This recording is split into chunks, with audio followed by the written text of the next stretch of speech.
Deputy Premier, Yes, with the Brisbane sort of coming to the firing line with this weather system moving up from the Gold Coast, what's the situation with Ivanhoe? Are there any plans for dam releases? Is there any concern about river flooding in the coming days? Seqwater is working on monitoring all of those dams. They've gone to an alert status, but they are well used to dealing with torrential downpours in the southeast. So they're monitoring all of those dams closely, and of course they will update the community if any action needs to be taken. But at this stage they're just in a monitoring position to monitor all of those dams across the southeast. Is there any threat for big river flooding like we saw in 2022, or is it more localised sort of? Well, not that I've been briefed to this point, but happy to get you that information from Seqwater. We've seen some pretty extraordinary vision come out of Mount Tamborine of homes that were inundated by water. They've been severely damaged.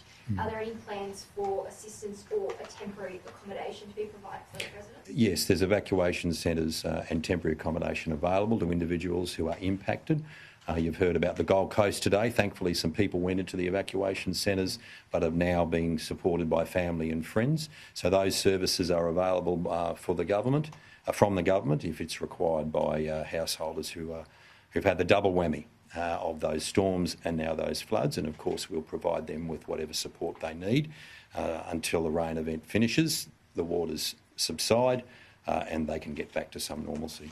And backup generators? Anything on backup generators? Yeah, there's a whole range of activity that Energex is engaged in. Not only do we have more than 500 police, fire and SES personnel out in the community, we've got 700 Energex staff and crew members out in the community. Some of their work had to be paused because of the weather event, the rain we've had over the last 24, 36 hours.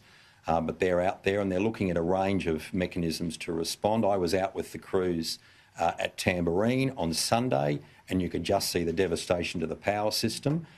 Some of the parts of the power system have been obliterated effectively, and they have to be rebuilt. You see some of the power lines that have effectively been shredded by the wind that impacted that part of Queensland, but they're doing a mighty job. It was hot, stifling work on Sunday, but they are out there doing their very best. What we're looking at, of course, is microgrids, other generators that can be put on site. Following a request from the community on Sunday, we spoke with the federal government, and I want to acknowledge Federal Minister Senator Murray Watt for his help to look at whether we could stand up ADF generation support. We investigated that.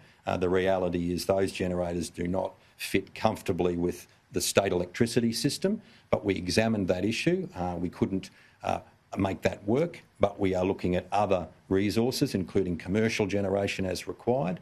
But Energex has done an amazing job. We've got 92% of households and customers that lost power. They're now back online. There's now 11,000 households or customers without power, and we're looking to restore those as quickly as possible. We're hoping to get everyone back as far as we can on the 5th of January, but I think that will be delayed a little bit because of the weather event. But Energex is doing an incredible job in difficult circumstances to get that power up. But for some parts of the southeast, this isn't restoration, this is rebuild, because the energy system has been destroyed. And so we have to rebuild the energy system before we can connect homes.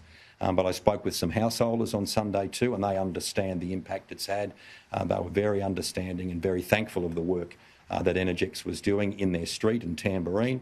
So we're working through all of that, and we will get that power on as quickly as possible. We know how frustrating it is. We know how difficult it is for families, in particular at this time of the year. But we're working as hard as we can to get that power restored.